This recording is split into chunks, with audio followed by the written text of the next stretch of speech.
Surtout pour les religieux, ça gêne un peu parce que on aime bien qu'on parle de la puissance de Dieu, qu'on parle d'aller au ciel, qu'on parle de l'onction. Mais le sujet que je vais aborder ce matin va nous faire du bien. Le premier texte que je veux lire, c'est dans le livre de Psaume au chapitre 1er, le premier verset. Psaume chapitre 1er, le premier verset.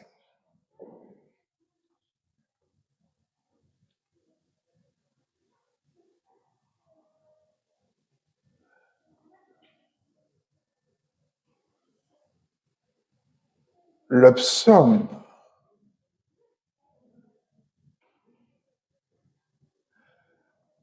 le couple Yéboué, c'est ça? Je vous bénis. Je veux voir comment, avec Papa Christian, vous vous débrouillez. Je vous bénis ce matin et j'accélère votre miracle. L'enfant, il a quel âge maintenant? 2 ans et demi. Vous voulez un autre enfant? Vous voulez un autre enfant? Non, réponds. Tu veux un autre enfant ou vous voulez attendre un peu? Hein? Tu dis amen ou on attend? J'active cette grâce sur vous. Au nom de Jésus. Donc, le psaume, le livre de Psaume chapitre 1er, il n'y a que l'oignon qui se levait et la sœur Marie-Christiane. Vous savez, quand on lit la parole de Dieu pour la première fois, par respect pour la parole de Dieu, on se tient debout. La Bible dit,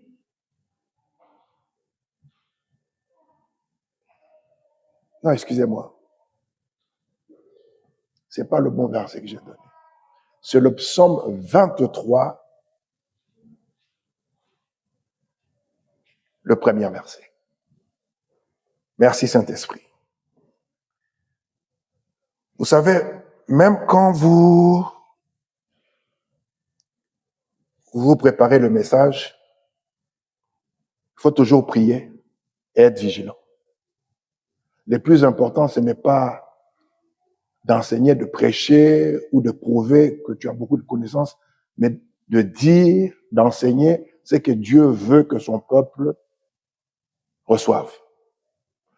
Le psaume au chapitre 23, le premier verset dit, « L'Éternel est mon berger, je ne manquerai de rien. » Est-ce qu'on peut lire tous ensemble à haute voix? 1, 2, 3. Et mon berger. Alors, soyons sincères. Je vous pose la question. Je commence à vous qui êtes à ma droite. Est-ce qu'il n'y a pas quelque chose qui vous manque? Répondez-moi. Il n'y a que le pasteur qui m'a répondu.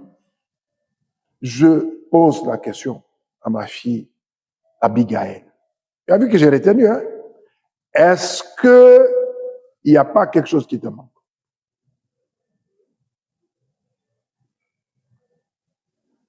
J'attends la réponse. La Bible dit, l'Éternel est mon berger, je ne manquerai de rien. Est-ce qu'il y a quelqu'un ici dans cette salle qui peut lever sa main et dire, moi, il n'y a rien qui me manque? Bon, ici, il n'y a que le pasteur qui a répondu. Maintenant, je vous pose à vous. Est-ce que vous avez tout ce qu'il vous faut par rapport à ce qui est écrit dans la parole de Dieu? J'apprécie votre sincérité. Est-ce que vous pouvez acclamer le Seigneur pour vous-même? Maintenant, acclamez pour le pasteur et on va s'asseoir.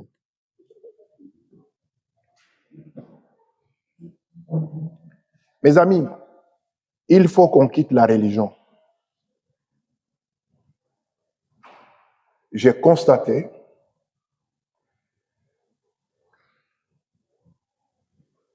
que les gens s'informent, se forment, apprennent pour après redistribuer les versets bibliques.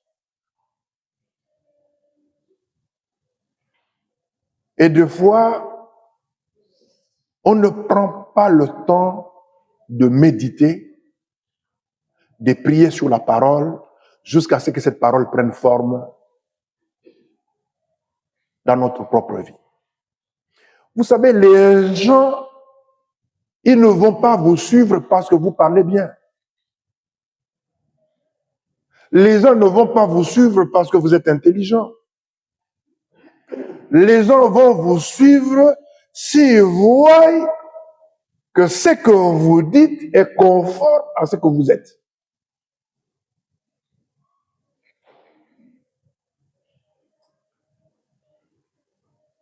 Alors le roi David dit, l'Éternel est mon berger, je ne manquerai de rien. Étant berger, il ne pouvait que prendre cette image en essayant d'imager, c'est-à-dire de parler de Dieu. Il dit, tant que Dieu sera mon berger, je ne manquerai de rien. Et moi, j'ai commencé à faire cette prière. J'ai dit, mais pourquoi il y a tant d'églises?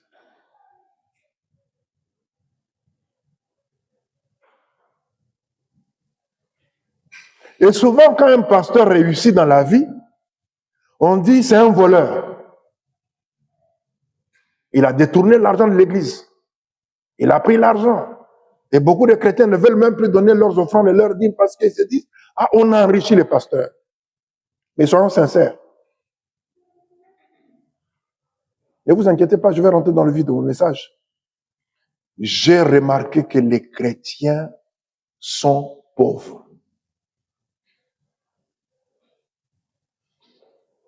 Je répète, j'ai remarqué que les chrétiens sont pauvres. Et beaucoup de chrétiens n'ont pas de moyens financiers. Beaucoup de chrétiens ont la volonté. Ils veulent faire beaucoup de choses pour Dieu. Ils veulent investir dans l'œuvre de Dieu. Mais financièrement, ils sont limités. Notre pasteur, elle a chanté un chant en majesté, à lui la majesté, à Jésus, soit honneur, honneur, gloire. Ah, mais je chante pas bien, mais j'essaye. Lorsque Dieu se manifeste quelque part, la présence de Dieu affecte tous les domaines de notre vie. Et ce matin, je veux vous parler de la richesse du royaume.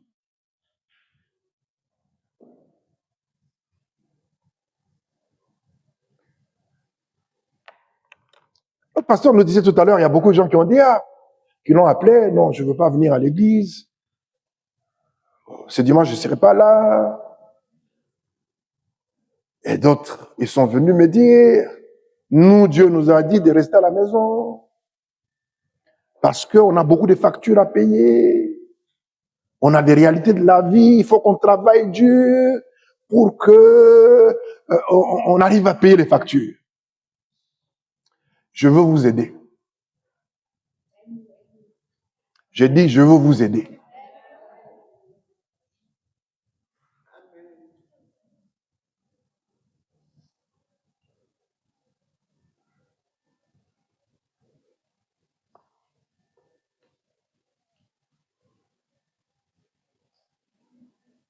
Ce n'est pas normal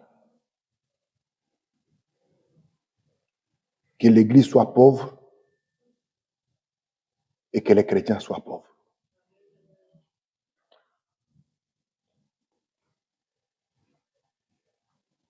Je disais que ce matin, je veux vous parler sur la richesse du royaume. Je veux que chacun de vous puisse retenir Lorsqu'on parle de la richesse du royaume est une richesse qui tire sa source en Dieu et qui sert les intérêts de Dieu. Je reprends. Lorsqu'on parle de la richesse du royaume, c'est une richesse qui tire sa source en Dieu et qui sert les intérêts de Dieu.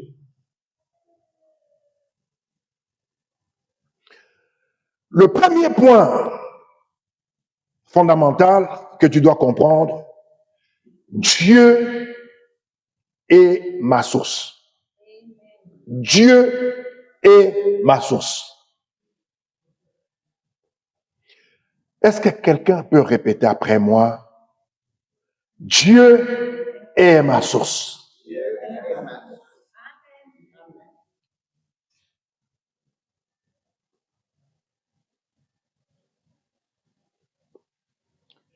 Si Dieu est ta source, quand tu comprends cela, tout se stabilise dans ta vie. Tu n'auras plus peur de qui que ce soit, ni de quoi que ce soit. Si tu perds ton travail aujourd'hui et que tu es abattu, c'est que tu n'as pas compris, c'est que tu n'as pas encore compris. Si demain, on te remet une lettre de licenciement et que tu t'effondres, c'est que tu n'as rien compris. Si une grosse affaire arrivait à tomber à l'eau, que l'argent n'arrive pas et que tu te mets en colère contre Dieu, c'est que tu n'as rien compris. Dieu est ma source. Pas mon travail. Dieu est ma source, pas mon business. Dieu est ma source. Ce n'est pas mon investissement. Dieu peut utiliser n'importe qui. Il peut utiliser n'importe quoi comme ressource, mais il reste la source. Et quand tu comprends que Dieu est ta source, tu mets ta confiance en lui. Et il peut alors se servir de n'importe quel canal pour te bénir. Mes amis, c'est ce que notre pasteur nous a dit. Le temps que nous vivons, nous devons aimer Dieu. Mais non seulement nous devons aimer Dieu, nous devons le connaître et nous devons réaliser. Tu dois être conscient que Dieu est ta source. Ce n'est pas ton travail, ce n'est pas ton investissement, ce n'est pas ton intelligence.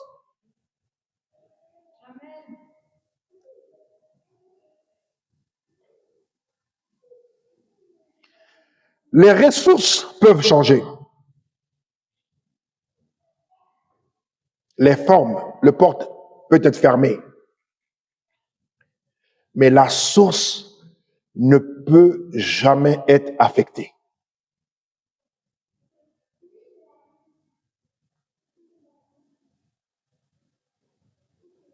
Lorsque nous regardons à ce qui se passe dans le Moyen-Orient, tout le monde a peur.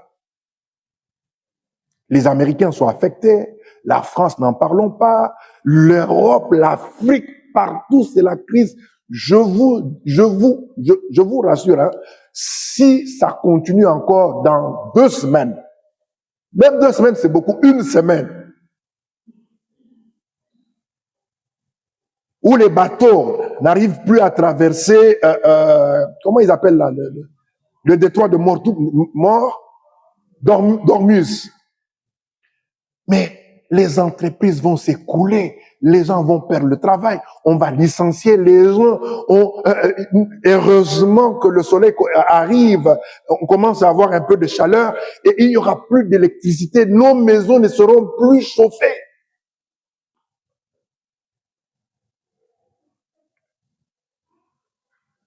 Vous ne ressentez rien parce que vous êtes dans un pays qui est organisé.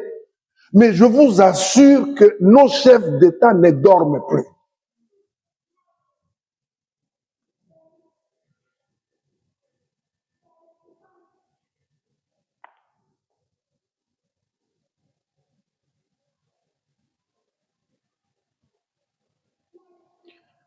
Les politiques gouvernementales peuvent se retrouver dans l'incapacité de répondre, de résoudre les problèmes. Mais quand tu sais que Dieu est ta source, tu ne vas pas avoir peur. Et tu ne te laisseras pas influencer par ce qui se passe dans le monde. J'aime cette parole qui dit, c'est Jésus qui l'a dite, je suis dans le monde, mais je ne suis pas du monde.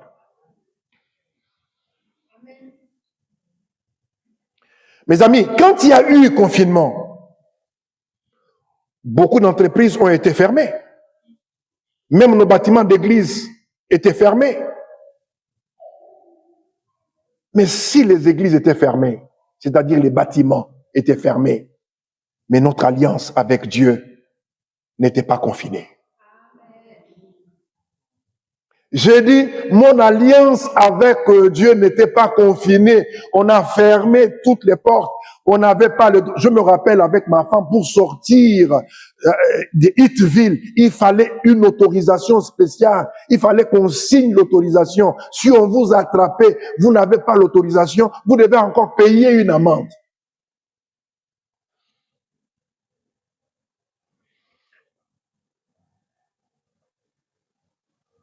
Si nos bâtiments, ils peuvent fermer nos bâtiments, ils ne peuvent pas confiner notre Dieu.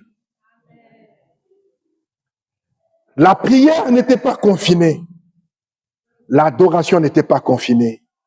Les royaumes de Dieu n'étaient pas confinés. La France était sous pression. Les États-Unis, n'en parlons même pas. Le monde entier avait bougé, mais sauf le royaume de Dieu. Personne ne pouvait confiner le royaume de Dieu. Les bâtiments d'église, comme je l'ai dit tout à l'heure, étaient fermés, mais l'église ne l'était pas. Parce que l'église, c'est toi. L'église, c'est moi.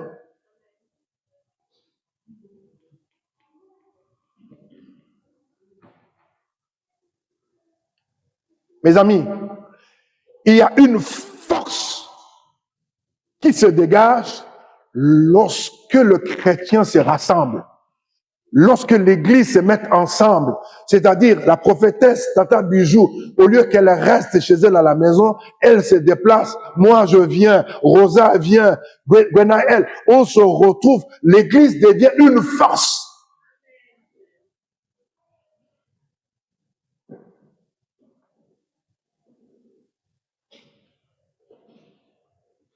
Je ne suis pas en train de vous parler d'un système, je ne suis pas en train de vous parler d'un pays, mais je suis en train de vous parler de la richesse du royaume. Nous sommes dans ce monde, mais nous ne sommes pas de ce monde. Il est temps que chacun de nous rentre dans le royaume de Dieu pour bénéficier de ce système. Première chose que vous devez noter, si vous voulez vous en sortir, si vous ne voulez pas piquer une crise, faire avoir un AVC, faites de Dieu votre source. Parce que là où on va, j'ai dit là où on va, aux États-Unis, les gens se croyaient en sécurité. Je vais vous raconter une histoire rapidement. Quelqu'un est arrivé pour avoir les papiers. Il a changé 2 ou 3 fois de nom jusqu'à ce qu'il a eu la green card. La green card, c'est la carte qui te permet d'être résident permanent aux États-Unis. Après, il a eu la nationalité et puis il est devenu maire. Et quand Trump arrive, On commence à funer dans la vie des gens et on se rend compte, il se demande, mais lui là, il vient d'où? Est-ce qu'il est américain? Non, il vient d'Afrique. Mais comment il est arrivé ici aux États-Unis? Comment il a eu ses papiers? Funer un peu dans sa vie. Et puis en fuyant dans sa vie, on s'est rendu compte qu'il avait 2 ou 3, 4 noms. Avant qu'il ne puisse avoir sa green card, la nationalité, et puis il est devenu maire d'une ville. Vous savez ce qu'ils ont fait? Ils sont allés le chercher. Ils ont dit, nous avons fait des recherches, on a vu que vous avez à telle époque, quand vous avez déposé votre dossier, vous avez tel nom, telle identité. Après, vous avez changé, vous avez encore pris tel, vous avez été dans tel état. Ils ont tous sorti et ils l'ont arrêté, ils l'ont embarqué, ils l'ont expédié au Nigeria. C'est authentique ce que je vous dis. Il y a 5 ans passés, qui pouvait le croire? Mais ce qui arrive aux États-Unis, ça peut arriver ici. Je dis ce qui est arrivé aux États-Unis, ça peut arriver ici. Et ça va arriver. Si l'Église ne se prend pas au sérieux, si l'Église ne joue pas pleinement son rôle, ne pense pas que le fait d'avoir un passeport français, tu es arrivé. Tu es en sécurité. Ce monsieur dont je vous donne le nom là, il était déjà maire. C'est-à-dire il avait réussi, il avait un statut. On a funé dans sa vie, on l'a déchu, on a enlevé la nationalité américaine, on l'a embarqué, on l'a mis dans l'avion. Il est au Nigeria.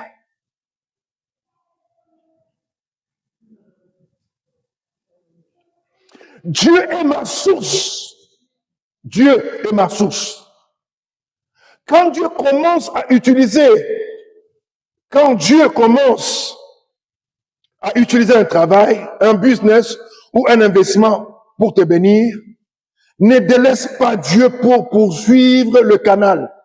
Ne délaisse pas Dieu, ne laisse pas Dieu. Ne dis, ah Dieu, maintenant ma vie change, je commence à voir clair, je n'avais pas de papier, maintenant je suis français. Vous et moi, on a galéré dans ce pays. On a jeûné, on a combattu, on a lié, on a dormi des mois et des mois pour avoir le récépissé. Et regardez le parcours, regardez d'où on vient. Si ce n'est pas Dieu, là où nous sommes aujourd'hui, tu peux te promener, tu arrives, tu parles.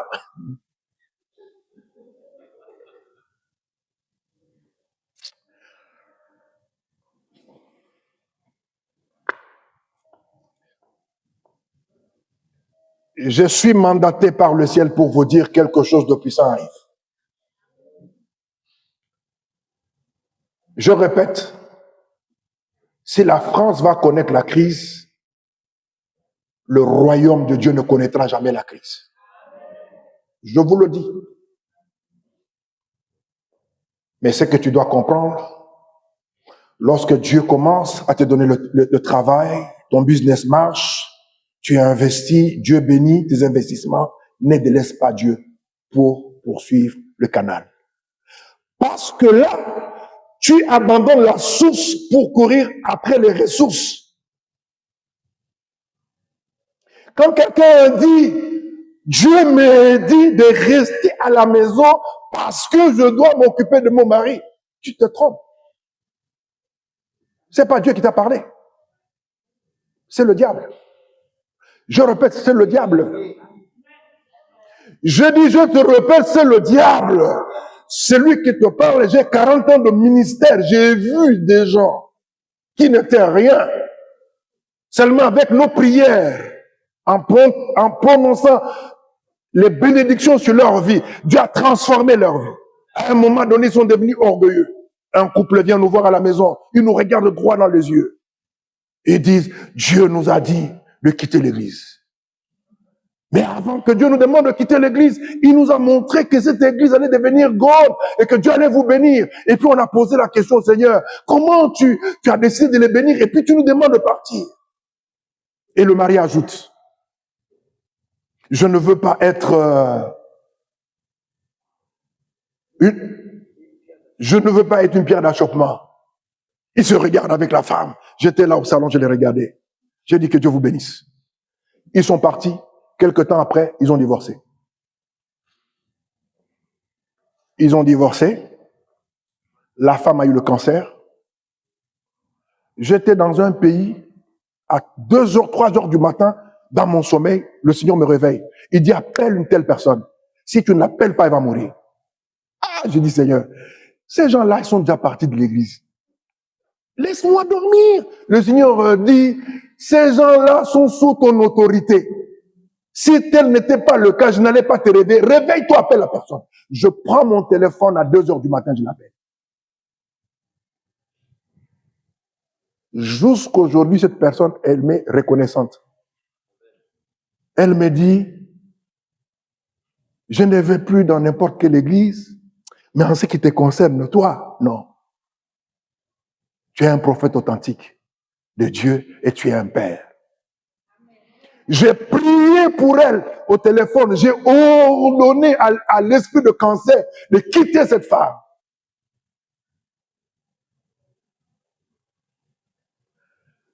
Ils ont gaspillé 5 ans de séparation, de divorce avec le mari. Après, à un moment donné, ils ont essayé de se remettre encore ensemble.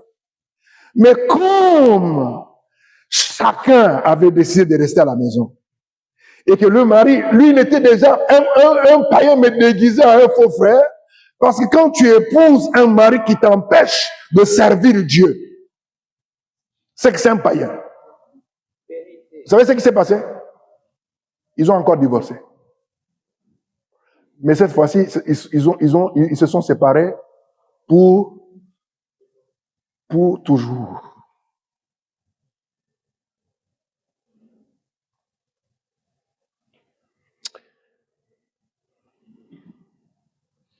N'abandonne pas Dieu. N'abandonne pas la source. Les principes ne fonctionnent pas parce que le prince en est l'auteur, mais parce que c'est Dieu qui en est l'auteur. Si tu t'accroches à Dieu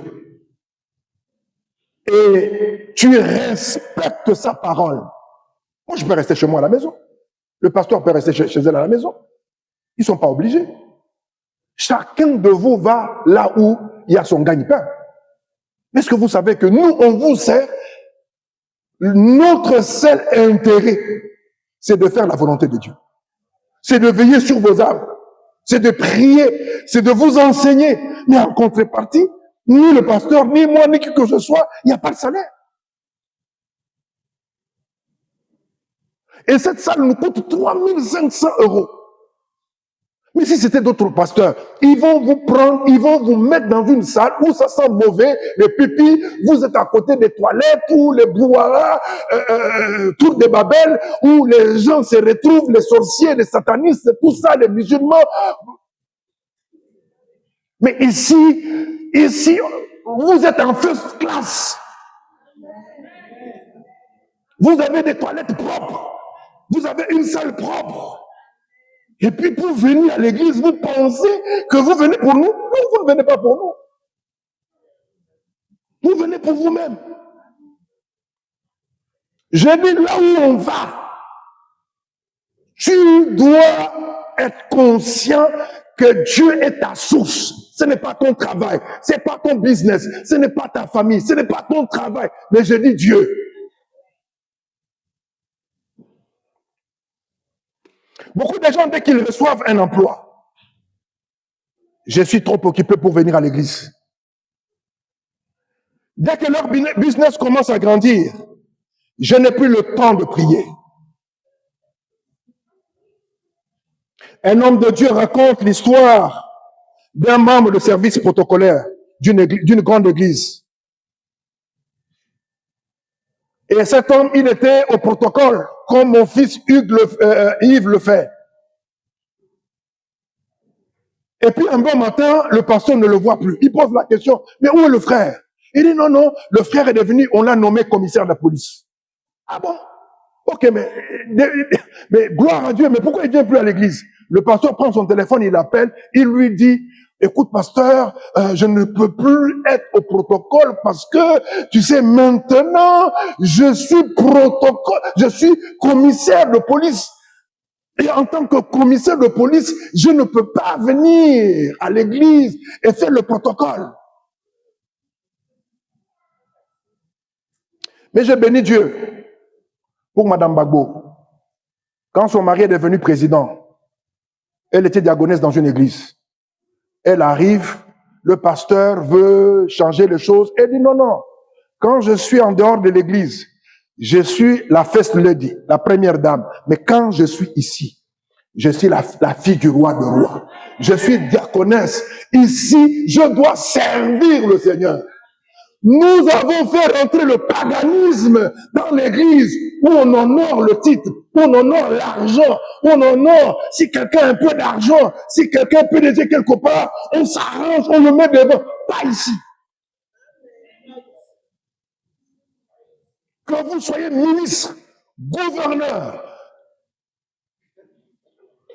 on va tous s'asseoir. Et je vous ai toujours dit, même quand l'église va se développer, il ne sera jamais question que moi et ma femme, ma fille, le jour où je te trouve, tu as mis un gros fauteuil devant. C'est moi-même qui va venir avec le bâton. Avec ton époux va m'aider. Je vais casser le fauteuil.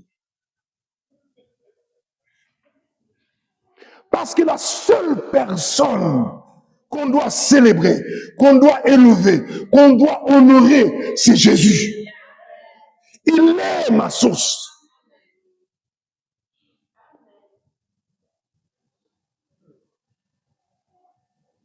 Et le pasteur dit à ses commissaires, même le président de la République, il n'a que 8 ans de mandat. 8 ans maximum pour régner. Toi, en janvier, tu as été nommé. En mars, on peut te retirer de ce poste. Ce poste est temporaire. Tu veux compromettre ta destinée éternelle. Tu es aveuglé. Tu dois revenir à Dieu. Sinon, Dieu va t'envoyer à l'école de la théologie, là où il avait envoyé Nebuchadnezzar. Où il se croyait grand, il se croyait arrivé. À un moment donné, Dieu a dit, toi, tu n'as rien compris, que ce que tu es, ce que tu as, ce que tu fais, l'intelligence que tu as, c'est moi qui en ai la source. Alors tu vas aller dans la forêt, tu vas manger deux herbes pendant au moins 7 ans.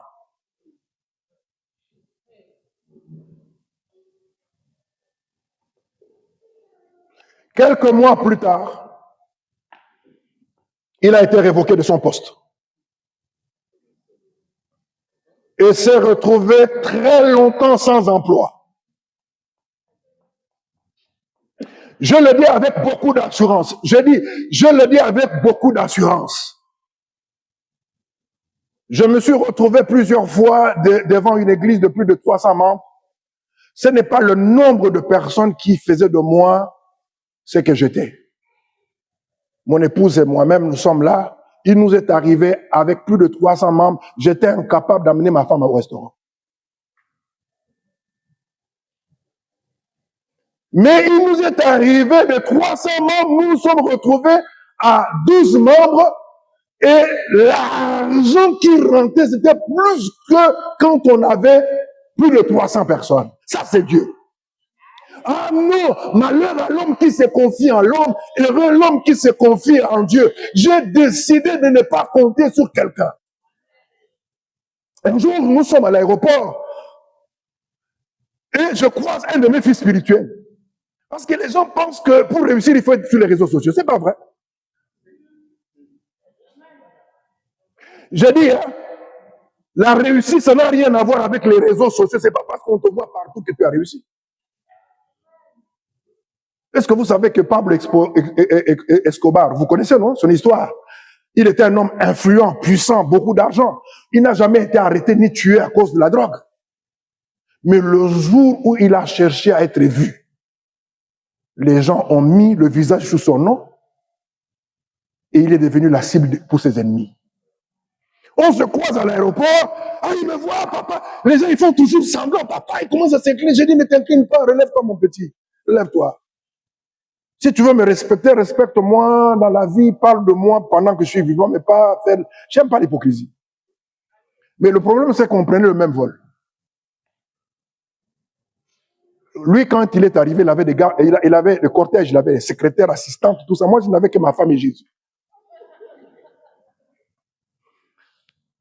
Il est parti. Il a dit, papa, j'arrive, je suis arrivé en retard, je veux m'enregistrer. Moi, je parlais calmement avec ma femme. À un moment donné, j'ai dit à ma femme, bon, ok, je vais aller enregistrer. J'ai pris ma valise. En fait, j'ai vu qu'il me regardait. Il a vu que j'allais partir là où tout le monde partait. Non, je suis parti, j'étais en business class. Quand j'arrive, c'est calme. Tu arrives, on prend tes bagages, on t'enregistre. Tu as fini, et quand j'ai fini, je l'ai regardé un peu, je suis parti. Je parlais encore un peu avec ma femme. Et pour rentrer, vous savez, il y a l'endroit où tout le monde, c'est le foula, hein, le woro. Mais quand tu arrives, tu montes ton billet, on te reçoit. Maintenant, quand on arrive en Éthiopie, si vous êtes en classe économique, vous restez dans le hall. Et si vous êtes en business class, vous restez à salon privé. Il était obligé de payer pour venir là où j'étais.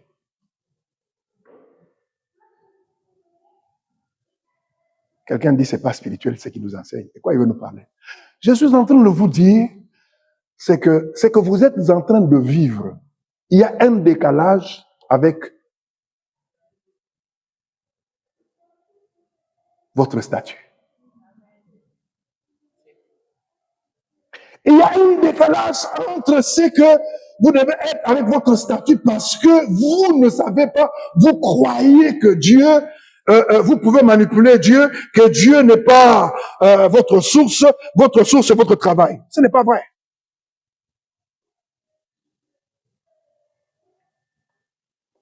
Dieu est ma source, pas mon job.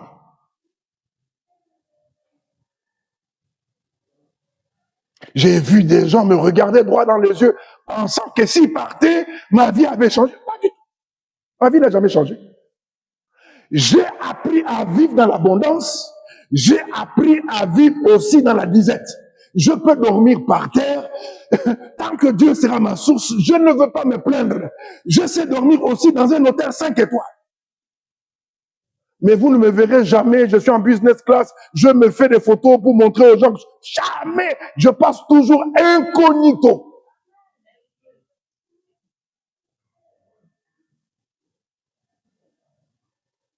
Ce même commissaire est revenu, il a dit, pasteur, j'ai perdu mon travail.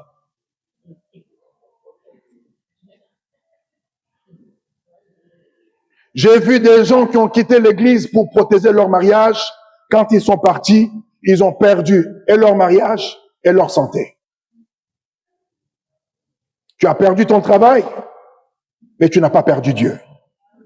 Tu n'as perdu qu'une source, pas la source. Quand une porte se ferme, tu demandes, Seigneur, où est la suivante? Où est la suivante? Si une porte se ferme, ça veut dire qu'il y a une autre porte plus grande que celle qui a été fermée. Dieu est ma source. Est-ce que tu peux répéter après moi? Dieu est ma source. Personne ne peut me faire peur. Personne ne peut m'intimider. Je ne dépends pas de ta dîme ni de ton offrande.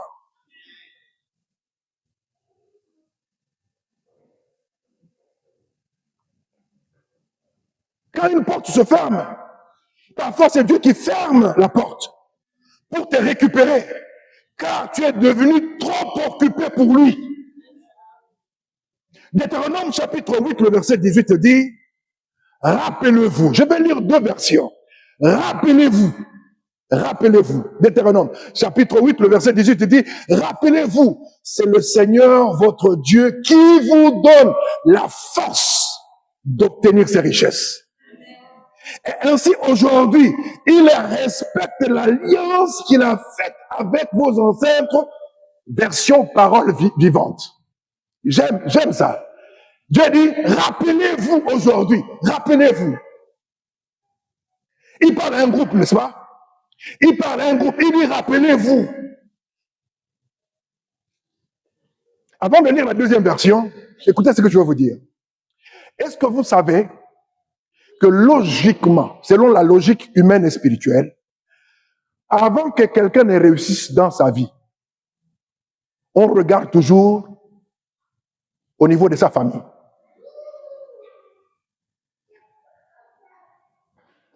Est-ce que dans la lignée, il y avait quelqu'un qui avait réussi? Non. Il y a chez nous, dans notre pays, il y a des tribus. Ces tribus-là sont connues. Et leur spécialité, c'est d'être des bonnes. C'est-à-dire des travailleurs. Ils travaillent à la maison. C'est connu. Les domestiques. Donc, si quelqu'un réussit dans cette famille, il faut se poser la question, qu'est-ce qui s'est passé pour que cette personne, cette tribu qui était destinée à devenir des domestiques, il y a parmi quelqu'un qui devient ministre, qui devient ingénieur, professeur, qu'est-ce qui s'est passé? Et puis ici, Dieu dit, ce n'est pas une affaire de diplôme, c'est une affaire de racines. Il dit, rappelez-vous, c'est le Seigneur votre Dieu qui vous donne la force d'obtenir ces richesses. Ainsi aujourd'hui encore, il respecte l'alliance qu'il a faite avec vos ancêtres, qu'il a fait alliance avec vos ancêtres. On ne réussit pas comme ça, tu arrives, tu deviens président, non. Tu deviens ministre, non. Soit tu vends ton âme au diable, ou soit tu permets à Dieu de corriger. Maintenant, la deuxième version, c'est Louis II. La Bible dit au verset, toujours le même chapitre, le verset 18, souviens-toi. Vous avez vu la version parole vivante, souvenez-vous. Mais la version Louis II dit, souviens-toi de l'Éternel ton Dieu, car c'est lui qui te donnera. Il ne te donne pas, il te donnera la force pour les acquérir afin de confirmer, comme il le fait aujourd'hui, son alliance qu'il a juré à tes pères. Maintenant, toi, tu viens d'une famille, ton grand-père, c'est un sorcier. Ton père, c'était un ivrogne, polygame. Ton mari, lui-même, il vient d'une famille, Dieu seul le sait. Tu as vécu dans un quartier bizarre. Tu as grandi dans un quartier bizarre.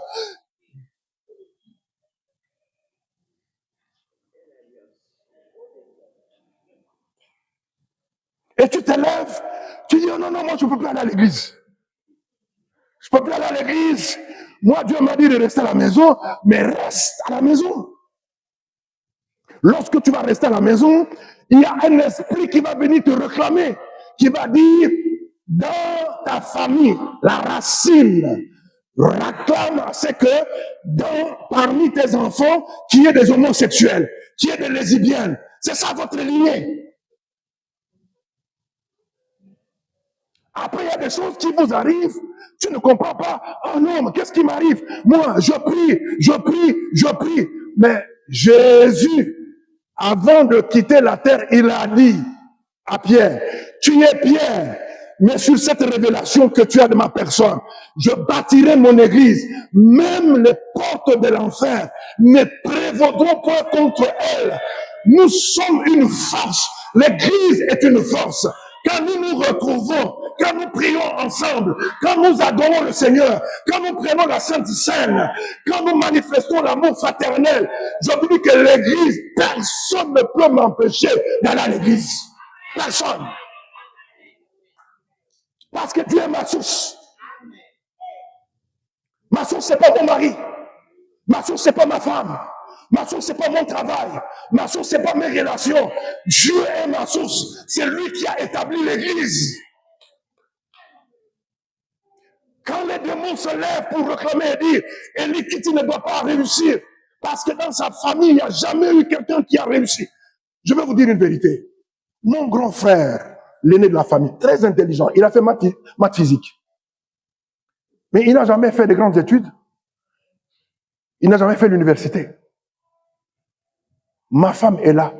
Il a fallu qu'on se lève dans la prière pour lutter, pour combattre, pour renverser les forteresses, afin que nos enfants aillent à l'université. Ça a été un combat terrible.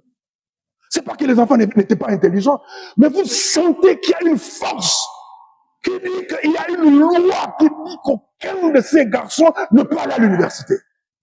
Mais si personne ne se lève, tu es un mari paresseux. Il ne passe que son temps à manger et attendre les allocations familiales. Il a échoué dans sa vie et il veut que la vie de ses enfants échoue. C'est pas normal. Nous nous sommes levés. Je me suis levé. J'ai dit, il n'est pas question. Je le dis humblement. Une de mes filles spirituelles, on cherchait du travail pour mon fils, Josh. Il a dit, papa, tu sais, il y a des possibilités pour qu'il puisse devenir éboueur. Dans mon esprit, j'ai dit non. J'ai dit non. Dans mon esprit, j'ai dit non. Parce que si dans mon esprit, j'avais accepté, ça allait limiter l'enfant. Dans mon esprit, j'ai dit non. Ce que Dieu a dit sur cet enfant, ça n'a rien à voir avec ce que le diable me propose. Je ne dis pas que la proposition de ma fille était mauvaise. Je dis par rapport à la connaissance et la révélation, aux promesses de Dieu sur cet enfant, j'ai dit non. Quand vous regardez la vie de vos enfants, entre ce que Dieu vous a dit et ce que vos enfants vivent, est-ce que vous pensez qu'il n'y a pas quelque chose qui ne va pas?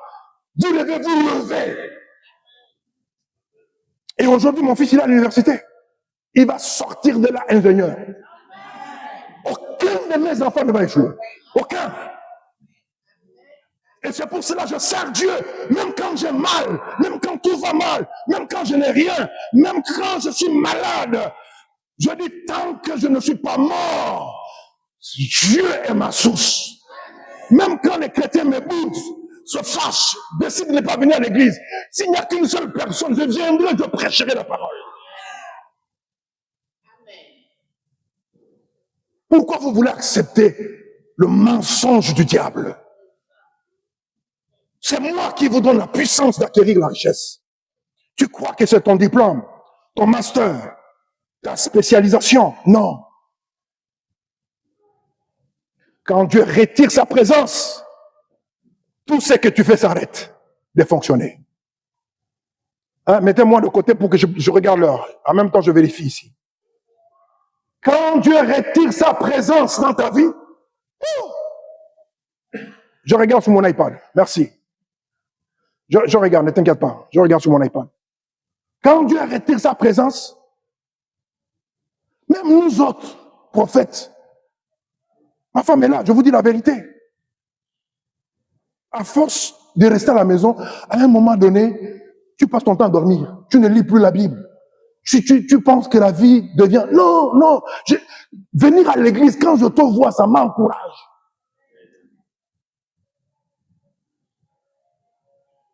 Quand Dieu retire sa présence, tout ce que tu fais s'arrête de fonctionner.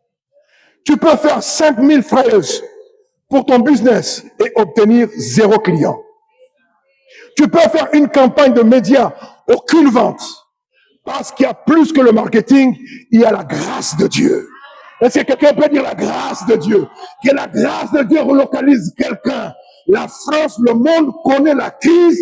Je déclare, pendant cette crise, nous allons devenir des millionnaires. Pendant cette crise, nous allons construire, nous allons acheter, nous allons monter des entreprises, nous allons donner du travail aux gens pendant la crise. Qu'ils continuent à parler de la crise, qu'ils continuent à se soumettre à ce système, mais nous ne faisons pas partie de ce système. Nous sommes dans un autre système, le royaume de Dieu.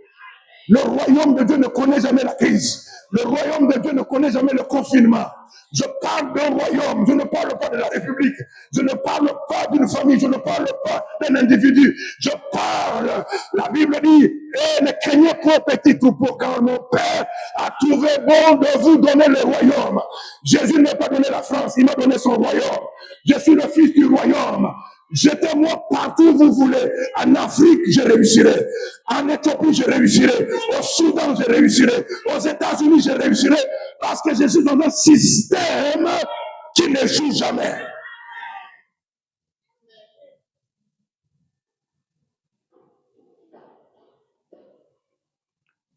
Dans le livre, dans l'évangile de Luc, nous avons un homme qui était immensement riche et qui a attribué son succès à lui-même. La Bible dit, le soir même, Dieu va reprendre son âme. Est-ce que vous savez que pendant que nous servons Dieu ici, Dieu travaille pour nous? Pendant que son ministre sont en train de voler, ils sont en train de voler pour nous. Ils sont en train de bâtir des maisons pour nous. Ils sont en train de mettre des entreprises en place pour nous. Bientôt, ils vont tomber malades, une maladie incurable, et ils seront obligés de venir nous voir pour qu'on leur impose les mains. Oh, merveilleux Jésus. Est-ce que quelqu'un est béni ce matin? Je dis, est-ce que quelqu'un est béni ce matin? Donc, la première étape pour manifester la richesse du royaume de Dieu, c'est de comprendre que Dieu est ta source. Il peut te faire prospérer en vendant des oranges, si c'est là et sa volonté. Mais si tu dis les oranges, non, je vais louer des jets privés, tu vas t'endetter et t'effondrer. Parce que c'est la source qui détermine la ressource à utiliser, pas toi. Vous voyez, notre façon de fonctionner, c'est pas la même chose. Les gens du monde, ils imitent, ils veulent prouver, ils veulent montrer, mais non, non, c'est pas ça. Faites ça. Je vais vous donner le secret maintenant. Si Dieu dit, vends les oranges, vends. Je vous ai donné le témoignage. Un homme en Corée du Sud, il était riche, il a perdu la richesse, sa femme est partie, ses enfants l'ont abandonné. Et puis, au moment où il était en prière, Dieu lui dit, achète du sel. Il a acheté du sel en grande quantité. À un moment donné, il y a eu la crise. Et puis Dieu a dit, revends le sel. Il a revendu et il est devenu multimillionnaire. Et il est venu en Corée du Sud, il a prié pendant 48 heures non-stop. Son voisin, il est parti le voir. Il dit, mais ça fait 48 heures que tu pries. Qu'est-ce que tu dis à Dieu? Il lui dit, Dieu a tellement fait que même les 48 heures, c'est peu. J'étais riche avant, mais sans Dieu. Ma femme m'a quitté, mes enfants m'ont abandonné. C'est comme ça que j'ai rencontré Dieu.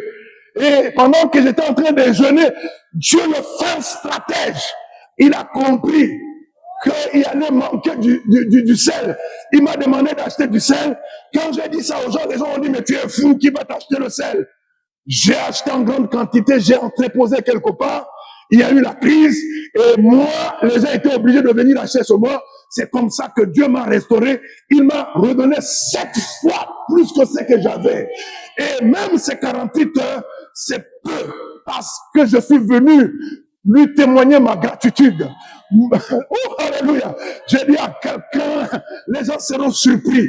N'aie pas peur, ne tremble pas, ne laisse pas quelqu'un t'intimider. Je suis en train de te parler de la richesse du royaume, comment ça fonctionne. Si les autres dépendent de leur RSA, de leur travail, de leur diplôme, de leur master, Dieu est ma source. L'Éternel est mon berger. Je ne manquerai de rien. Je ne manquerai de rien. Je ne manquerai de rien. Il y a quelque chose qui me manque puisque Dieu est mon berger. Ce qui me manque va me localiser. Ce n'est pas moi à chercher ce qui me manque. Moi, j'ai Dieu et ce qui me manque me cherche et me trouve là où je suis. Quelle dimension, quelle grâce. Mes amis, Dieu peut t'envoyer au torrent de Kérit.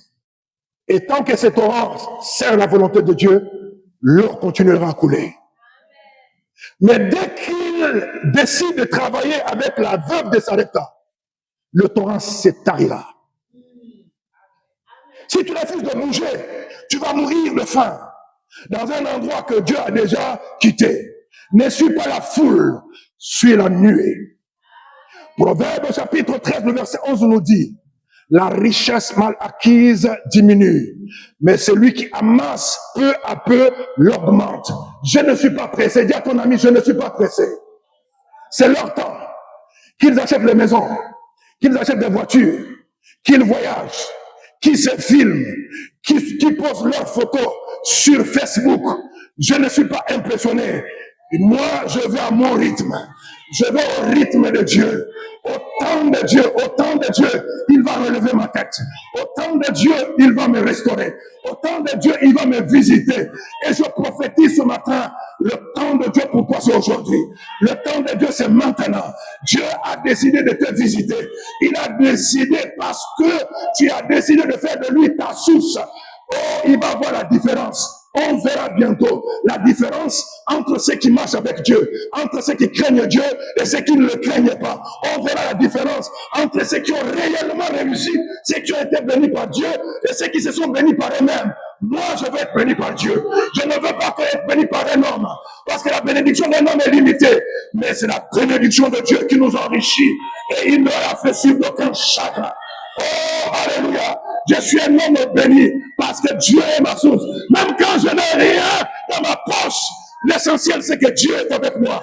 Tant que Dieu sera avec moi, tant qu'il sera ma source, si le torrent de Kérit sèche, il est capable d'utiliser une veuve, une femme qui a perdu son mari, qui a qu'un peu de farine, un peu d'huile. Dieu est capable, il est capable. Je dis à quelqu'un, tu es un Dieu vivant, tu es un Dieu puissant. Tu es un Dieu puissant. Tu es dans un système qui n'échoue pas. Tu es dans un système qui ne perd pas. Tu es dans un système qui ne peut jamais te faire honte. Les richesses mal acquises diminuent. Mes amis, l'argent a des ailes. Il s'envole. Quand tu deviens arrogant, quand tu penses que tu n'as plus besoin de prière, plus besoin d'études bibliques, tu oublies que toutes les richesses peuvent prouver que tu es encore pauvre. Nous autres là, on se connecte le mardi, on se connecte le vendredi. Et toi tu dis, ah, je suis un aigle.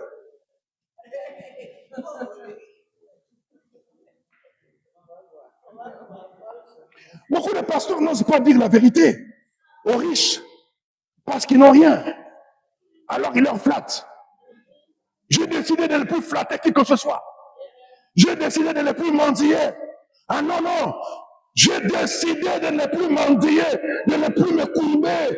Appeler quelqu'un. Tu appelles quelqu'un une fois, deux fois, trois fois, il ne t'appelle pas. J'ai dit non. J'ai dit, dis non. J'ai dit, dis non. Ce n'est pas Jacob qui s'était incliné devant Pharaon, mais c'est Pharaon qui s'était incliné devant Jacob, parce que le Dieu de Jacob est vivant. Le Dieu de Jacob, c'est lui qui est capable de prendre un étranger, quelqu'un qui n'est pas dans son pays, il impose et il fait de lui un premier ministre. C'est de ce Dieu-là que je parle. Tu ne parles pas d'un ministre qu'on nomme 3 mois après, on peut l'enlever. Tu arrives, il te fait... J'ai enlevé un maire en Côte d'Ivoire. Paix à son âme. J'étais hospitalisé. Je me parle sur un maire. Il était maire de Cocody. Mel Théodore. Je suis descendu en Côte d'Ivoire, je ne le connaissais pas. J'ai parlé, j'ai dit, j'ai un message pour le maire de la ville. Une femme m'a dit, mais moi je le connais. Il m'a amené à la mairie. Ce monsieur m'a fait attendre de 15h jusqu'à 21h. J'étais dans le hall. Mais j'étais ferme. Je l'attendais. Quand il me reçoit, il a reçu les filles, il a reçu tout le monde. Mais moi, il m'a reçu à 21h, presque 22h. Quand je suis rentré, je l'ai regardé droit dans les yeux. J'ai dit, monsieur le maire, je suis venu de la part du Seigneur. Est-ce que c'est vous qui m'avez payé le billet? Non. Est-ce que vous me connaissez? Non. Je ne suis pas votre ami, je suis le prophète de Dieu. Je suis venu vous dire, Dieu vous avait promis ça, ça, ça, ça, ça. Mais suite à votre comportement, votre attitude, vous avez abandonné Dieu. Dieu dit que vous ne deviendrez plus président de la République. N'est-ce pas que Dieu vous avait promis que vous allez devenir diriger la Côte d'Ivoire? Oui. Il m'a regardé. Il me dit, vous autres, vous êtes comme tout le monde. Hein, parce que je suis un homme public, vous vous êtes renseigné sur moi. J'ai dit, écoutez, moi je ne suis pas ivoirien, je ne viens pas en Côte d'Ivoire, hein, et vous n'avez pas payé le billet ni mon hôtel, et vous ne me verrez plus venir chez vous demander le billet d'avion, mais ce que je vous dis va arriver. Quelque temps après, il a été enlevé. Il a essayé, mais ça n'a pas marché. Aujourd'hui, il est dans la gloire. J'ose croire qu'il s'était repenti. Vous voyez, Ne jouez pas avec Dieu. Ne jouez pas avec Dieu. Ne venez pas à l'église de temps en temps. Vous venez quand vous avez des problèmes. Vous venez parce qu'il y a quelque chose qui ne va pas chez vous. Alors vous venez, vous pensez que Dieu peut faire quelque chose.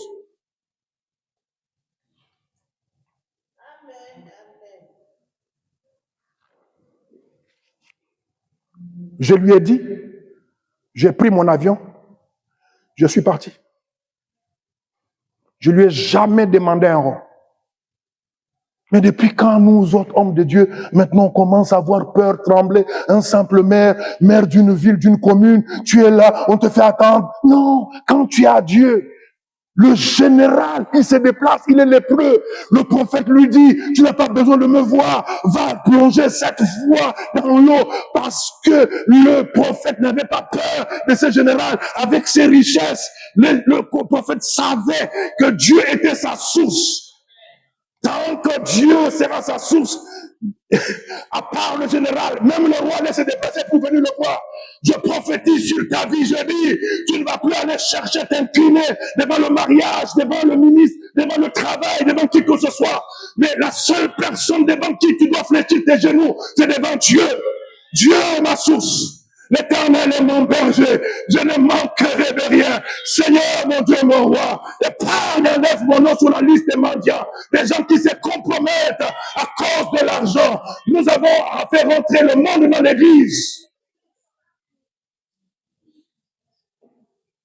Quand tu deviens arrogant, quand tu penses que tu n'as plus besoin de prière, plus besoin d'études bibliques, tu oublies que toutes les richesses peuvent prouver que tu es encore pauvre, que tu es fou.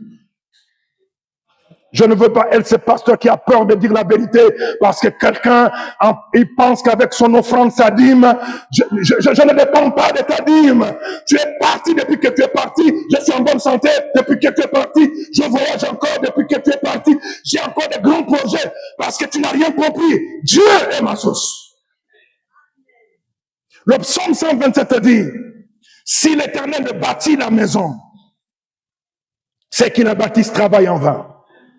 Si Dieu n'est pas la source de ton mariage,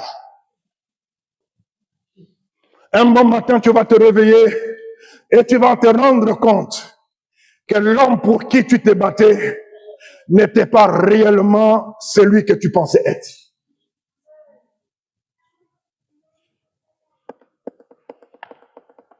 Je vous ai donné l'exemple de Nebuchadnezzar dans Daniel chapitre 4, le verset 7 à 8.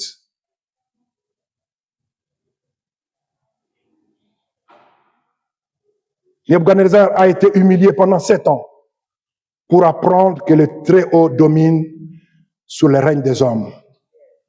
Et quand il a enfin compris que Dieu est la source, son intelligence lui est revenue. Quand tu comprends que Dieu est ta source, ta paix revient. Ton sommeil revient. Ton équilibre revient. Ta dignité revient. Si tu t'agites, si tu paniques, si tu trembles pour ton avenir, c'est que tu n'as pas encore appris la première loi de la richesse dans le royaume de Dieu, à savoir, Dieu est ma source.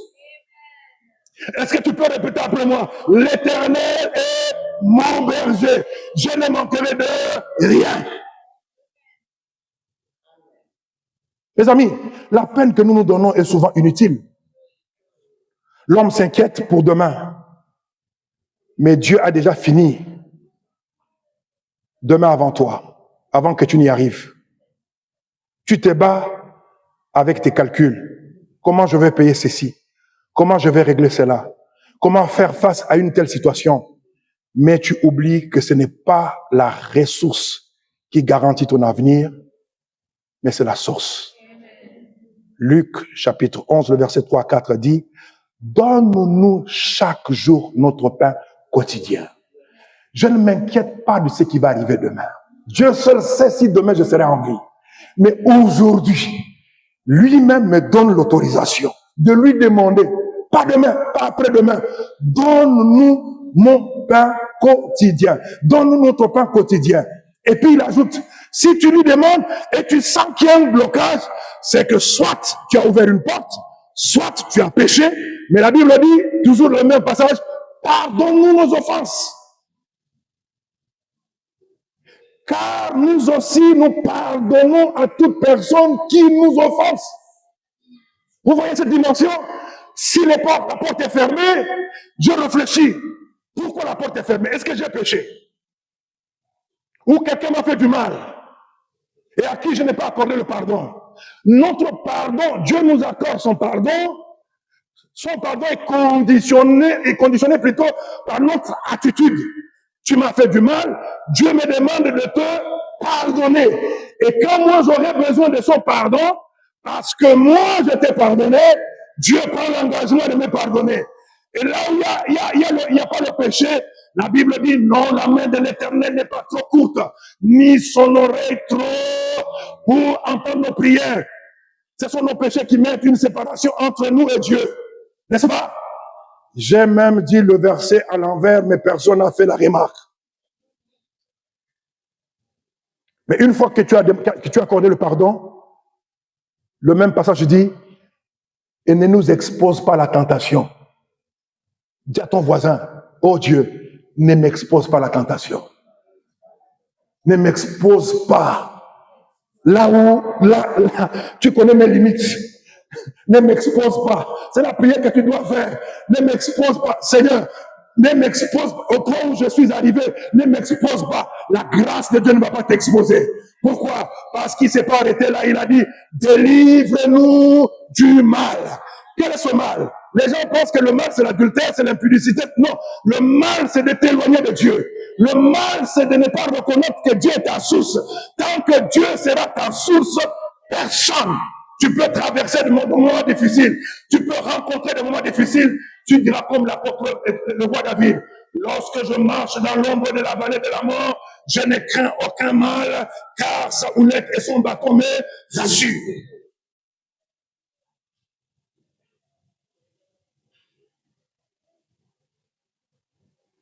Avant de terminer, laissez-moi vous dire ceci.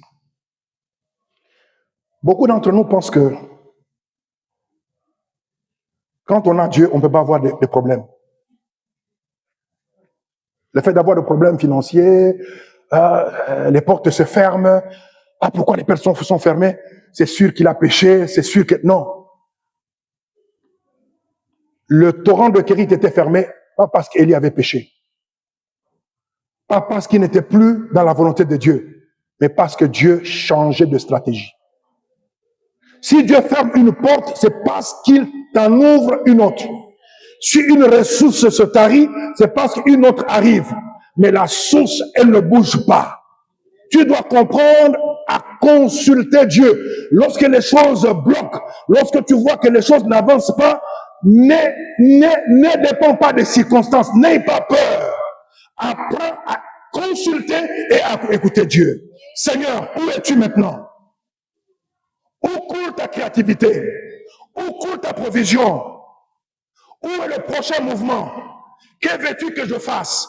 Le psaume 32, le verset 8 dit, mon fils, on va finir dans 5 minutes. Le psaume chapitre 32, le verset 8 dit, je t'instruirai et je te montrerai la voie que tu dois suivre. Je te conseillerai. J'aurai le regard sur toi. Non, je dis, ce n'est pas normal que tu sois pauvre. Ce n'est pas normal que tu ne sois pas en mesure de payer ta dîme et ton offrande.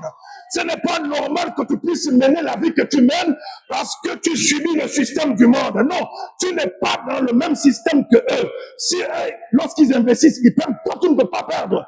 Pourquoi? Parce que tu as le Saint-Esprit comme partenaire. C'est lui qui t'instruit, le meilleur professeur, le meilleur économiste, le meilleur technicien, le meilleur mathématicien. Oh Saint-Esprit, welcome, je t'aime. Je ne peux pas réussir. Je suis un milliardaire. Je veux réussir.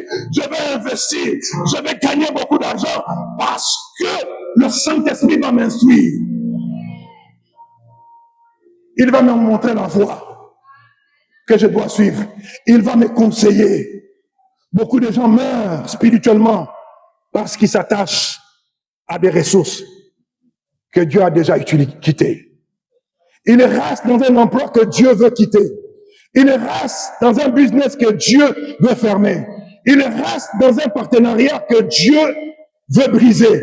Ils restent dans un endroit où Dieu n'est plus. Tu ne dois pas être fidèle à un canal.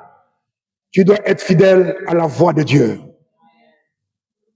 Proverbe chapitre 10, le verset 22 dit, c'est la bénédiction de Dieu qui enrichit et ne s'accompagne d'aucun chagrin. Si ce que tu appelles bénédiction te donne de migraines, de cauchemars, de l'anxiété, de dettes, du stress, ce n'est pas la bénédiction. C'est une lutte. Je décide de ne plus combattre toute ma vie. Non, non. La Bible dit, je suis plus que vainqueur.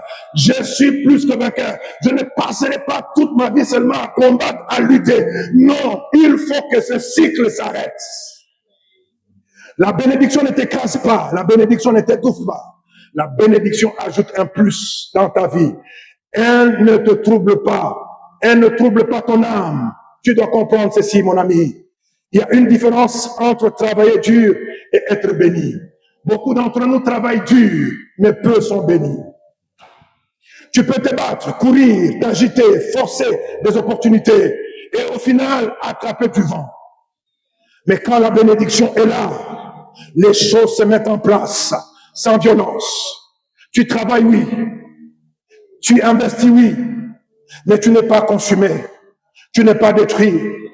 Tu n'es pas en train de perdre ta santé, ta paix ou ta maison pour de l'argent.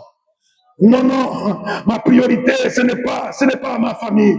Ma priorité, ce n'est pas ma femme ni mes enfants. Dieu est ma source. Dieu est ma source. Le royaume a un système supérieur. Je vous introduis dans ce système qui est supérieur au système du monde. Je vous introduis dans ce système. Le monde fonctionne selon la compétition, la pression, la manipulation, la survie, c'est battre pour sa place. Mais le royaume fonctionne selon l'obéissance. Lorsque tu obéis à ce que Dieu t'a dit, la première des choses que Dieu te donne, ce n'est pas l'argent, la paix, l'écoute, le repos, la faveur, et tu te laisses conduire. Dans le royaume, ce n'est pas le plus rapide qui gagne, ni le plus fort, ni le plus connecté. C'est celui qui est aligné à ses valeurs d'enfant de Dieu. Pour moi, m'approcher de Dieu, c'est mon bien. Pour moi, servir Dieu dans mon église, c'est mon bien. Pour moi, participer au culte, adorer, être à l'étude biblique, me connecter le mardi, le vendredi, c'est mon bien. Ça fait partie de mes valeurs. Je ne peux pas le faire de temps en temps. Ça fait partie de ma vie. Mon ami, tout dépend d'où coule ta provision. Tout dépend. Si c'est ton mari, très bien.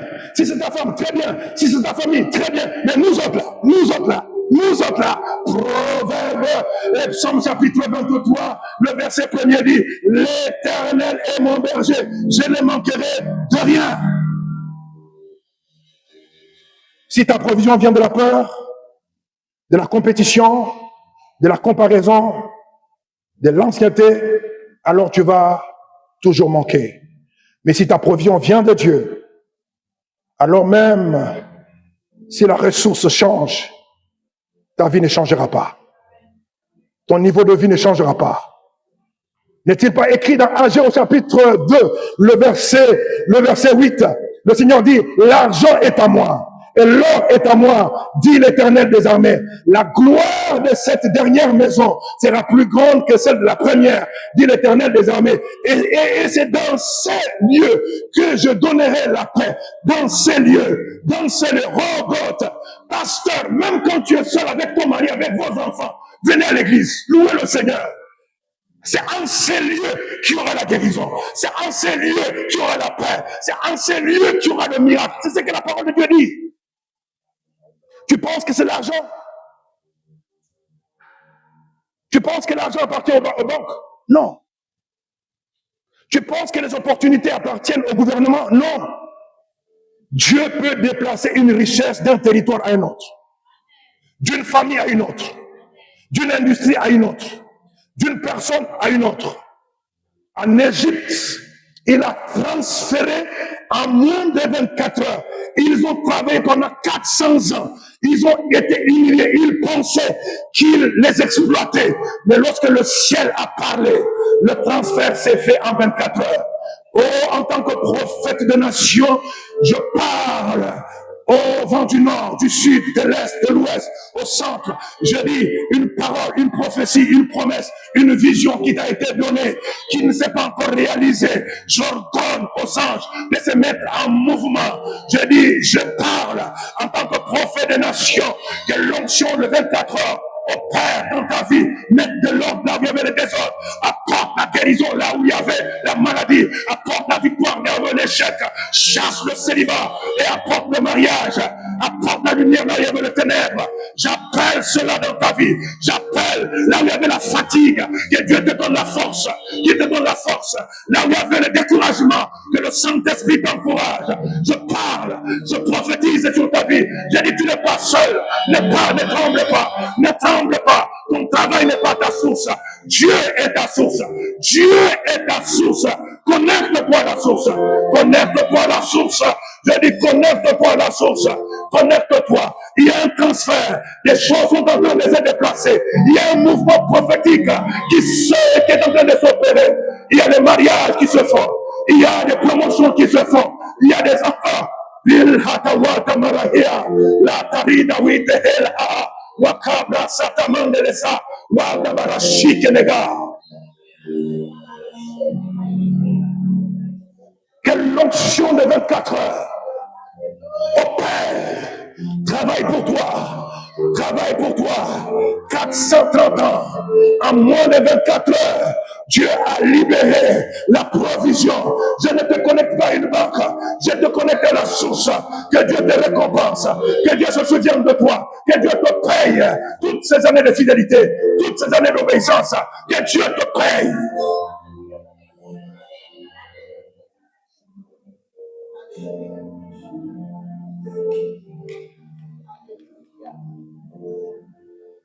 Je te parle en tant que prophète.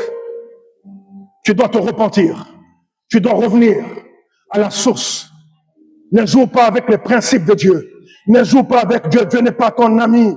Dieu n'est pas ton ami. Ce n'est pas un homme qui a établi l'église. Non, c'est Dieu. C'est Dieu. Retourne. Rattache-toi à la source. Parce que le jour où Dieu décide de déplacer la richesse d'un endroit à un autre, il faut être connecté à lui. Être dans le mouvement, prêt à obéir à sa voix. Le monde te demande, as-tu le diplôme?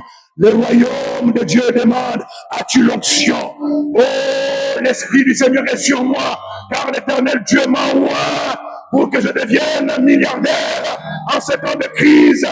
Dieu, l'onction de Dieu est sur moi. L'onction de Dieu brise le cycle de la pauvreté, des dettes, de l'humiliation, des problèmes qui te rendaient ridicule. L'onction de Dieu est sur toi. J'ai dit pendant que le monde demande le diplôme, nous avons l'onction. Le monde dit, tu connais quelqu'un. Le royaume me dit, est-ce que tu es connecté à Dieu? Ah oui, ma vie est connectée à Dieu. Ma foi est connectée à Dieu. Mon ministère est connecté à Dieu.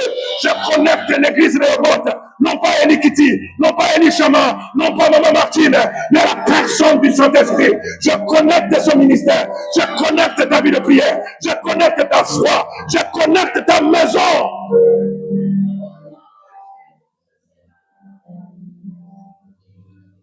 Écoutez, je ne suis pas dans les émotions.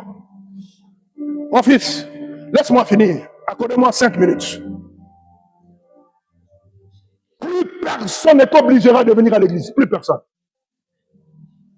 J'ai vu avec ma femme à Odessa, en Ukraine, un multimilliardaire. Il pesait 300 millions d'euros. Et son travail, c'était de nettoyer l'église après le culte. Son pasteur a dit, tu vois, ce gars-là, il pèse autant de millions. Mais il nettoie l'église. Il n'est pas prédicateur. De nos jours, dès que quelqu'un a un peu d'argent, il devient soit prophète, soit pasteur. Et c'est la confusion dans l'église. Mes amis, ne confondez jamais le signe de la bénédiction. Avec la bénédiction elle-même, une voiture n'est pas la bénédiction. Une maison n'est pas la bénédiction. Un salaire n'est pas la bénédiction.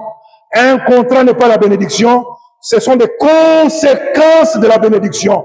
La bénédiction, c'est Dieu lui-même. C'est pourquoi tu dois toujours surveiller ton cœur. Dieu n'a pas de problème avec l'argent. Est-ce que tu m'entends? Est-ce que vous m'entendez? Je ne veux pas de pauvres ici. Je chasse l'esprit de pauvreté. Je suis venu délivrer les gens d'esprit de pauvreté, de limitation. Écoutez ceci. Dieu n'a pas de problème avec l'argent. C'est l'argent qui a un problème avec les hommes. Dieu peut te rendre riche, très riche. Mais ce qu'il teste toujours, est-ce que ton cœur va changer? Vas-tu devenir arrogant? Vas-tu t'éloigner? Vas-tu oublier d'où tu viens? Vas-tu te sentir trop important pour servir? Vas-tu mépriser les autres? Vas-tu ignorer Dieu? Parce que si Dieu voit que la richesse va te détruire, il te protège en te le refusant. Il y a beaucoup de personnes, Dieu leur prive de richesse pour ne pas les perdre. Dieu est un père, pas un sponsor. Il n'est pas là pour financer ton orgueil. Il n'est pas là pour étendre, il est là pour étendre son royaume. Et si tu te rends disponible, si tu apprends à dire, Seigneur, utilise-moi, alors il donnera les ressources, il te donnera les ressources. Parce qu'il finance ses projets à lui, pas ton ego. Quand tu acceptes d'être le projet de Dieu, sache qu'il est prêt à se porter garant et à financer son projet que tu es. Je suis le projet de Dieu. Dieu se porte garant. Je suis un milliardaire. Oh, je me comporte, je pense, je marche, je parle, je m'habille, je mange, je dors comme un milliardaire. Loin de Dieu. Pourquoi? Parce que je suis le projet de Dieu. Quand Dieu est ta source, il te donne la capacité de produire ce que le monde ne peut pas expliquer. Ce n'est plus ton intelligence, ce n'est plus ton réseau, ce n'est plus ta stratégie. C'est une puissance qui fonctionne derrière toi. Et cette puissance ouvre des portes que personne ne peut fermer. Elle te fait rencontrer des personnes que tu n'aurais jamais pu atteindre. Elle te positionne dans des lieux où humainement tu n'aurais jamais dû entrer. Elle place sur toi une faveur qui confond toute logique humaine. Il a fait avec Joseph. Pharaon lui dit, nous avons trouvé quelqu'un sur qui repose l'Esprit de Dieu. Ce n'était pas un diplôme, ce n'était pas une connexion, ce n'était pas un citoyen égyptien, c'était un esclave, un prisonnier. Mais quand la source se manifeste, la ressource devient secondaire. Tu peux être en prison et Dieu t'en sort en 24 heures. Tu peux être oublié des hommes et Dieu te rappelle en une nuit. Tu peux être en bas et Dieu te fait monter en un seul décret, car la source parle. Je dis aujourd'hui, ce matin, ce n'est plus toi qui prie, ce n'est pas toi qui parle, mais c'est la source qui parle, qui prie en ta faveur. Est-ce que vous savez le seul ministère que Jésus fait aujourd'hui? La Bible dit, il est monté, il est assis à la droite de Dieu le Père. Et qu'est-ce qu'il fait? Il intercède pour toi. La source est en train de parler pour ta santé. La source est en train de parler pour tes problèmes, tes difficultés, pour ton mariage, pour ta guérison, pour tes papiers. La source est en train de parler. Lorsque la source parle, les trônes bougent. La richesse du royaume ne dépend pas de ton environnement. Elle dépend de ce qui te porte. Qui te porte? Une saison peut te limiter, mais Dieu n'a pas de saison. Un pays peut être en crise, mais le ciel ne connaît pas la crise. Ton secteur peut être saturé, mais le royaume n'est pas saturé. L'imitation n'est pas la révélation. N'imite pas les autres. Ne fais pas ce que les autres font. Beaucoup voient quelqu'un prospérer dans un domaine et pensent, moi aussi, je veux faire ça. Ça demande, sans demander à Dieu. Est-ce que c'est ma grâce? Est-ce que c'est mon chemin? Tu vois quelqu'un qui vend des vêtements en ligne et qui prospère, tu te lances aussi. Tu vois quelqu'un qui fait de l'immobilier et qui prospère, tu te lances. Tu vois quelqu'un qui investit dans la crypto et qui prospère, tu te lances. Et puisque tu crois que l'imitation est ta source, le résultat c'est que tu te noies, tu échoues. Parce que tu as imité une source sans connaître la source. Tu as imité une ressource sans connaître la source. Le succès n'est pas dans l'activité. Le succès est dans l'obéissance. Dans ce cas, tu dois demander à Dieu, qu'est-ce que tu veux que je fasse? Le royaume fonctionne par révélation. Une seule idée inspirée par Dieu peut te donner ce que 15 ans d'efforts n'ont jamais produit. Un seul partenaire divinement orchestré plutôt, peut te donner ce que 100 réunions n'ont jamais pu te donner. Une seule direction du Saint-Esprit peut te faire gagner en un mois ce que d'autres gagnent en 10 ans. Tu n'as pas besoin de copier. Tu dois écouter Dieu. L'obéissance est plus rentable que le travail acharné. Tu peux travailler pour jour et nuit et n'avoir aucun fruit. Mais une seule instruction obéie te mettra là où d'autres n'arriveront jamais. C'est pourquoi tu dois prier. Seigneur, révèle-moi ton chemin que je dois suivre. Révèle-moi mon territoire, révèle-moi ma saison, révèle-moi mon combat, révèle-moi ma mission, parce que c'est que Dieu bénit, il le bénit totalement, il ne le bénit pas à moitié, il le bénit totalement, mais Dieu nous teste toujours, Dieu nous teste. Je vous dis, c'est un dimanche de test, Dieu est en train de nous tester. On vient avec nos problèmes et on est pressé de rentrer chez nous avec le même problème. Dieu va tester la loyauté à la source. Quand Dieu commence à te bénir, il observe. Est-ce que tu restes humble? Est-ce que tu restes engagé? Est-ce que tu restes fidèle? Est-ce que tu continues à donner pour son œuvre? Est-ce que tu continues à prier? Est-ce que tu continues à servir? La prospérité révèle toujours l'état du cœur. Elle n'enlève rien. Elle expose l'état de ton cœur. Beaucoup étaient humbles dans la prière, mais deviennent arrogants dans la bénédiction. Beaucoup servaient avec zèle quand ils n'avaient rien. Mais quand l'argent arrive, ils deviennent trop occupés pour Dieu. Écoute bien, ce que Dieu te donne, c'est pour sa gloire, pas pour ton indépendance.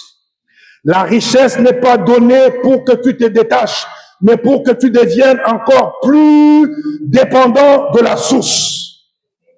Si la bénédiction de Dieu t'éloigne de Dieu, ce n'est pas une bénédiction qui vient de Dieu. L'ennemi peut aussi donner des opportunités. Il peut aussi ouvrir des portes. Il peut aussi proposer des avantages. Mais la différence est simple. C'est que Dieu donne, te rapproche de lui. C'est que le diable donne, t'éloigne de Dieu. C'est la seule boussole fiable. Alors garde ton cœur, plus que tout. Parce que c'est là que la richesse commence. La richesse du royaume coule d'un cœur aligné, d'un cœur obéissant, d'un cœur pur, d'un cœur qui respecte Dieu, même en secret. Quand ton cœur est aligné ainsi, Dieu n'a aucun problème à t'élever, aucun problème à te donner ce que tu lui demandes, aucun problème à te confier des millions, aucun problème à te confier de grandes responsabilités. Il n'a pas peur de bénir, mais il ne veut pas la bénédiction pour te perdre.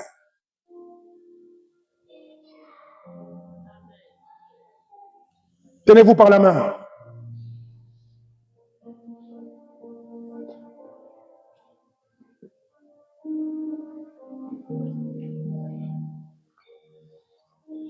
Je viens combattre l'esprit de pauvreté au milieu des chrétiens. Écoutez-moi, l'argent n'est pas spirituel, mais le cœur est spirituel. Ce n'est pas l'argent qui détruit les gens, c'est l'état de leur cœur quand l'argent arrive. C'est pourquoi Dieu prend tant de temps à préparer ton caractère et il ne te retarde pas. Il veut te bâtir. Parce que la richesse que Dieu donne est lourde. Elle porte en elle des responsabilités. Elle porte de l'influence. Elle porte des âmes. L'argent que Dieu va te donner a une mission. Si tu n'as pas de racines, la bénédiction va te renverser. Dieu préfère que tu sois stable que riche. Parce qu'un cœur stable attire la richesse. Mais un cœur instable détruit la richesse. Quand Dieu veut t'élever, il commence par briser l'orgueil. Quelque chose est en train de se passer ce matin. Soyez pressés de rentrer chez vous, comme d'habitude. Mais moi, j'en ai marre de la pauvreté. J'en ai marre de ne pas être en mesure de payer ma dîme. J'en ai marre de ne pas être en mesure de faire l'œuvre de Dieu. J'en ai marre de ne pas être en mesure de payer mes factures. J'en ai marre de dépendre des autres.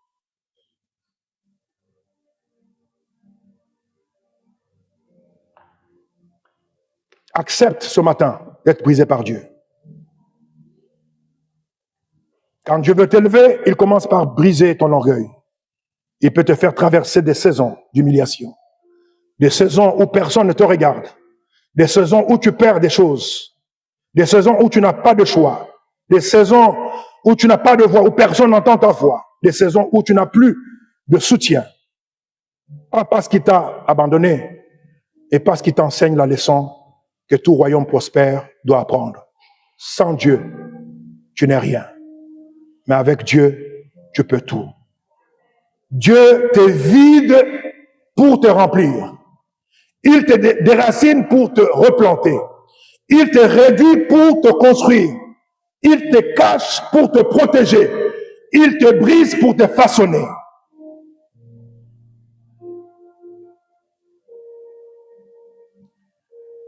Prophétiquement, je viens dire à quelqu'un, le temps de ton test est fini.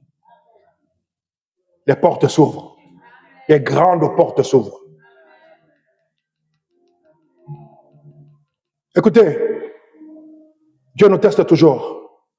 Il veut savoir est-ce que tu vas rester fidèle quand tu n'as rien. Est-ce que tu vas continuer à venir toujours à l'église? Est-ce que tu vas rester fidèle quand tu n'as personne? Tu arrives un dimanche, il n'y a personne. Tu es tout seul.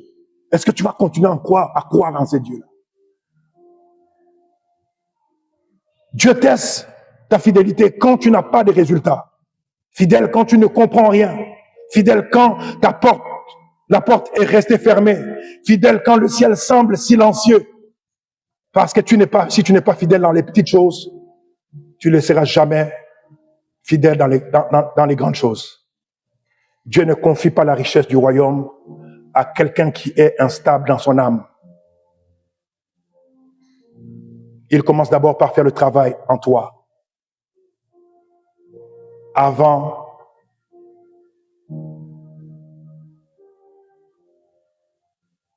le royaume travaille d'abord en toi avant de travailler pour le royaume. Je suis fatigué, Seigneur, de venir à l'église par habitude. Je suis fatigué. Non. Si tu veux un niveau supérieur, ton caractère doit l'être. Tu veux une dimension financière plus élevée, ta maturité doit l'être. Tu veux influencer les nations, ton cœur doit être prêt, car Dieu ne donne jamais un poids à quelqu'un qui n'a pas de structure, parce que le poids écrase ce qui n'est pas établi.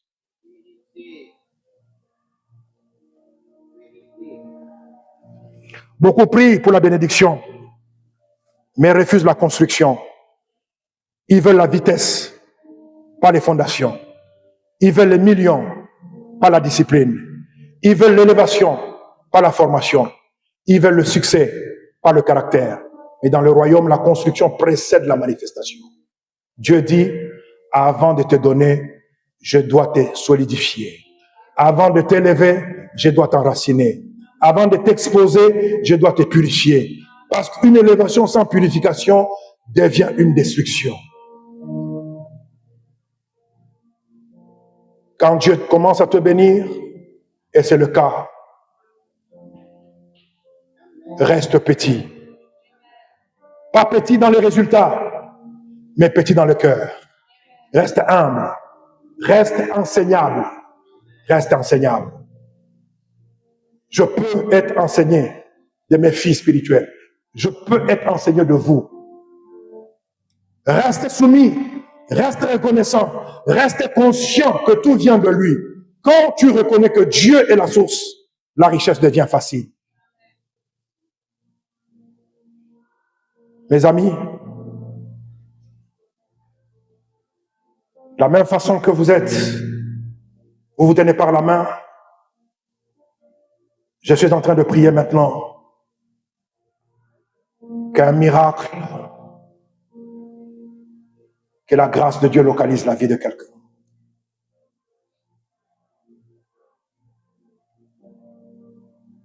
Vous posez la question, mais il a pris beaucoup de temps comme ça, pourquoi? Parce qu'on nous a appris que la richesse ou la prospérité dépend du miracle.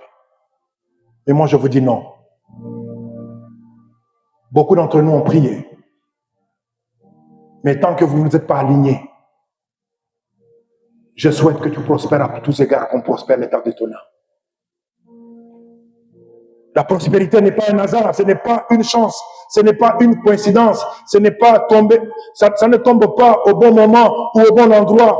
C'est marcher dans la lumière, c'est marcher dans la volonté de Dieu, c'est obéir à l'esprit, c'est être là où Dieu te veut, quand il te veut, comme il te veut.